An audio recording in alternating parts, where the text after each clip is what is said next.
Бірақ нананда видит Global Chess League.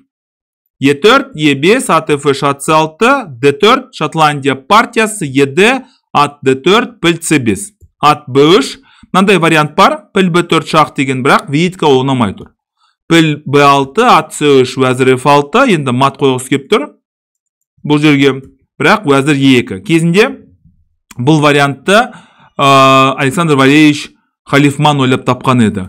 At G E7, H4. Орталық тұрақты, сол себепті оң қанатта немесе сол қанатта ем еркін шабуыл жасаңыздар болады. D6, піл G5. Темп мәселесін ұмытпаңыздар. Ойынның басы болсын, ортасы болсын, соңы болсын, уақыт өте маңызды.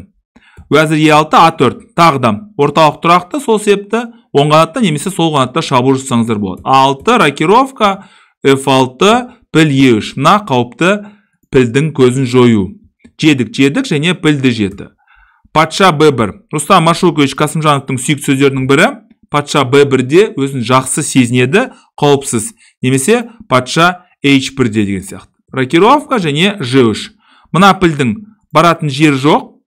Ал мына жерде өте тамаша қиғаш жол бар. Тура H E8, піл H3, вәзір Т4, жедік және H5. Мүмкіндік бар болса, қарсыластың аумағына кіруге тырысыңыздар. H6, вәзір F4, F5, тура H E1. Ат негізгі орталыққа барды. Бұл ат деген қауіпті болуы мүмкін, сол себепті болашақта қуып шығуға тырысыңыздар. Ат D4, бізде негізгі орталыққа жақынырақ орналасамыз.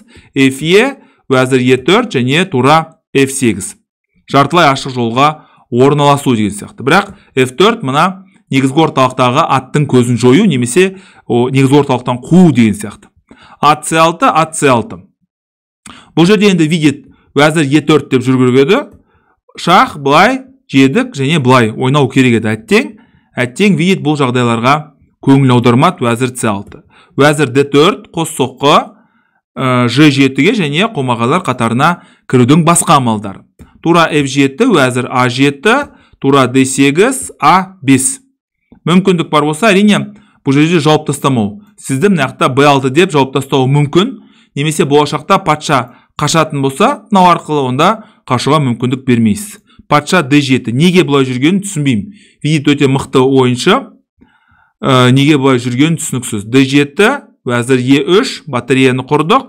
Филидорды есімізге түсірдік. Бұны да ұмытпаңыздар. E8, ат D5, ат негізгі орталыққа барды. Қомағалар қатарына шабуыл, былай, тура D7 амалсыз және F5. Дәл қазір F6, GF, ат F6 деген амалдарды, содан кейін вәзір H6 деген амалдарды болашақта қарастырады. Вәзір C5, вәзір E6, атақты Филидорды есімізге түсіреміз, 3-ші және 6-ші қатарда, және осымен ойын аяқталды. Мысалы, тура F8 болатын болса, тура F8 деген болатын болса, онда ат E7 деп жеуге мүмкіндік бар.